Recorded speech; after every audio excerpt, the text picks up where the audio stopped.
안녕하세요. 마철학가 김현숙의 살맛 나는 서재입니다. 음식 독서 365일 매일 낭독. 알의 네 번째 책으로 석유로 요리해서 자본으로 차리는 지구의 밥상에 대한 가장 총체적이며 본격적인 취재물, 지구의 밥상, 세계화는 전 세계의 식탁들을 어떻게 점령했는가. 구정훈, 김세훈, 손재민, 남지원, 정대연 공저, 강윤중 사진, 글 항아리에서 2016년 5월에 편했습니다. 정크푸드의 섬 나우루의 경우. 나우루는 총 면적이 21제곱킬로미터이며 총 인구는 9,500명에 조금 못 미치는 작은 섬나라이다. 19세기에서 20세기를 지나오면서 이곳은 독일과 호주, 일본의 통치를 받았다. 이렇게 다사다난한 현대사를 거치게 된 이유는 이곳에 매장되어 있는 엄청난 양의 인산염 때문이었다. 하지만 현재 인산염은 100년 가까이 계속된 채굴 끝에 고갈되었다.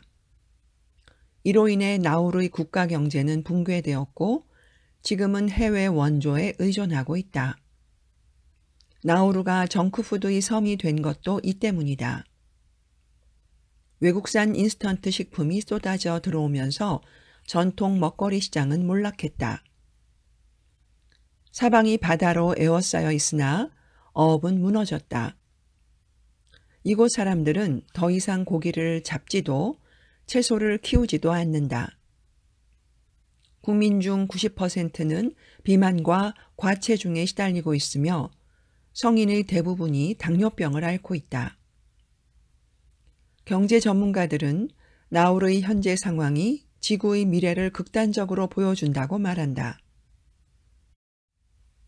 아이들은 초콜릿과 사탕으로 끼니를 때우며 어른들은 눈을 뜨자마자 비스킷과 햄으로 식사를 한다. 나우루의 슈퍼마켓에는 통조림만 즐비하다. 가공하지 않은 야채와 과일도 팔고 있지만 전부 외국에서 수입해온 것이다. 주민인 라나는 예전엔 다들 고기를 잡았는데 지금은 고기를 잡을 줄도 몰라 외국 물건이 들어오지 않으면 아마 우린 먹을 게 아무것도 없을 거야 라며 삶의 근간이 흔들리는 현실을 털어놓는다. 주민들은 외지에서 온 사람들을 통해 삶을 지속하고 있다. 식품 사막의 한가운데서 미국의 경우. 미국 농무부 자료에 따르면 식품 사막은 도시의 주거 지역과 농촌 마을 중 신선하며 건강에 좋고 호감 가는 음식을 구하기 힘든 지역을 일컫는다. 미국 볼티모어시 식품정책국과 존스 홉킨스 대학의 살만한 미래 연구소는 볼티모어 인구 62만 명 가운데 4분의 1이 식품 사막에 살고 있다는 보고서를 발표했다. 이 식품 사막은 주로 흑인 거주 지역과 겹친다. 아만다 부진스키 존스 홉킨스 대 연구원은 식품 사막은 미국의 거의 모든 도시에서 나타나는 현상이라면서 인종적으로는 흑인들이, 세대별로는 어린이와 노인 등 취약계층이 식품 사막에 더 많이 놓여 있다고 밝혔다. 그 중에서 특히 영양분을 충분히 섭취해야 하는 아이들에게 식품 사막의 영향은 치명적이다. 방학이 되면 아이들은 학교 급식을 먹을 수 없기 때문이다. 그래서 볼티모어시는 방학 동안 여름 급식 프로그램을 실시한다. 반경 3-4km 안에 20곳 가까이 운영되는 이 프로그램은 굶주리는 아이의 수를 알려주는 일종의 지표이다. 이 아이들은 무료 점심 배급에 나오는 스트링 치즈 하나를 두고 주먹 다짐을 한다. 이런 식품 사막에 미국은 텃밭으로 대항하고 있다. 대통령 영부인인 미셸 오바마는 백악관 앞마당에 6년간 텃밭을 가꾸고 있으며 이에 대한 책 미국에서 기른 아메리칸 그로운을 출간하기도 했다. 2014년 전국 가드닝 협회 집계에 따르면 미국에서는 3가구 중 1가구가 작물을 직접 길러 먹는다. 지금 미국은 식품 사막에 종자를 심어 텃밭으로 변화시키는 중이다. 100만 병이 푸드뱅크를 이용하는 나라 영국의 경우 영국 웨스트 석시스의 이스트 그린스트레드는 백인 중산층 밀집 지역으로 알려져 있다. 하지만 무료 급식소인 푸드뱅크에서 2년 반 동안 2,000명의 주민이 도움을 받을 정도로 빈곤 문제가 골마있다는 사실을 아는 이들은 거의 없다. 원래 작은 창고에 자리를 잡았던 급식소는 이용자가 많아지면서 주민센터로 옮겨갔다. 푸드뱅크는 매일 오후 1시부터 3시까지 문을 열고 바우처를 가져온 주민들에게 사흘치 긴급 구호식품을 조달해준다. 여기에 들어가는 식품들은 교회나 학교, 슈퍼마켓이나 주민들이 기부한 것들이다. 쉽게 부패하지 않으며 오븐이 없는 이들도 조리할 수 있는 통조림 식품이 대부분이다. 푸드뱅크를 설립한 트루셀 트러스트에 따르면 2014년 사흘 이상 푸드뱅크를 이용했던 이들은 모두 110만 명이다.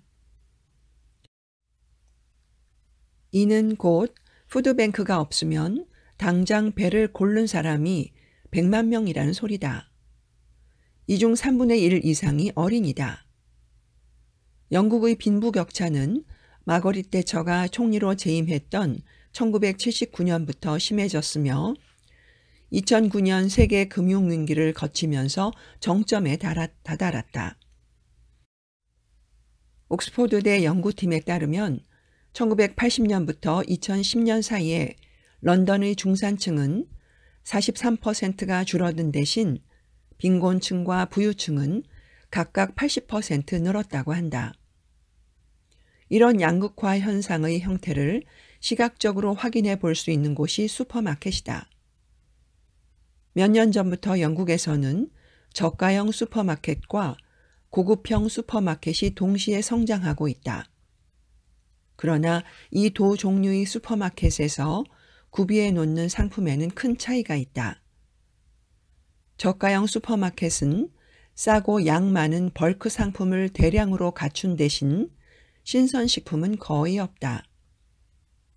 반면 고급형 슈퍼마켓은 고가의 신선식품을 다양한 종류로 구비해 두고 있었다.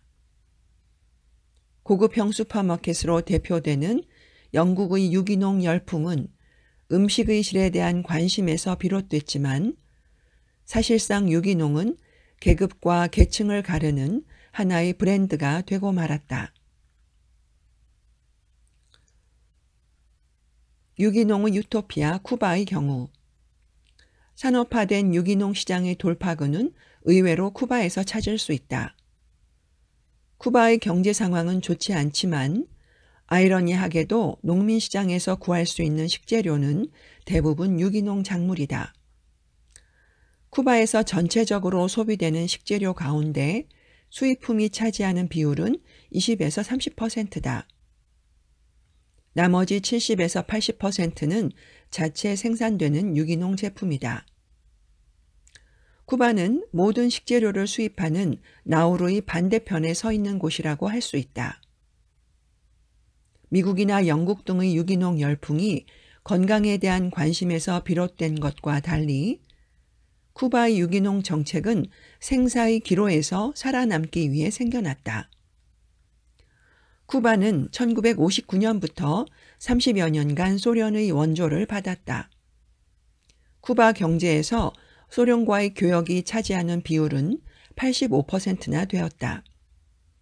하지만 1991년 소련이 해체되고 미국이 경제 제재를 가하면서 농업시장은 무너질 위기에 처했다. 이때 피델 카스트로가 이끄는 쿠바 정부가 내놓은 해결책이 바로 유기농과 협동농장이었다.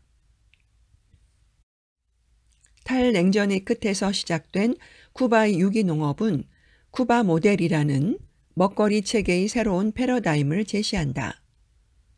쿠바 사람들은 우리는 풍족하진 않지만 굶어 죽는 사람도 없다며 자신 있게 말한다. 현재 쿠바에서는 배급제와 협동조합이 사회 안전망 역할을 하고 있다.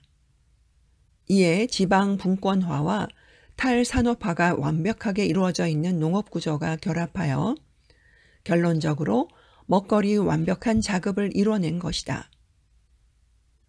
2015년 7월 1일 미국 오바마 행정부의 노력 끝에 미국과 쿠바는 국교를 정상화했다. 자본주의 식품의 대표 국가인 미국, 그리고 유기농의 미래를 쥐고 있는 쿠바. 이 두 국가의 만남은 세계의 밥상에 어떤 변화를 몰고 올 것인가?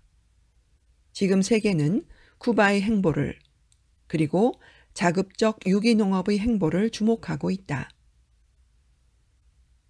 네, 오늘은 알의 네 번째 책으로 석유로 요리해서 자본으로 차리는 지구의 밥상에 대한 가장 총체적이며 본격적인 취재물, 지구의 밥상, 세계화는 전 세계의 식탁들을 어떻게 점령했는가, 이 책의 일부를 발췌하여 읽어보았습니다.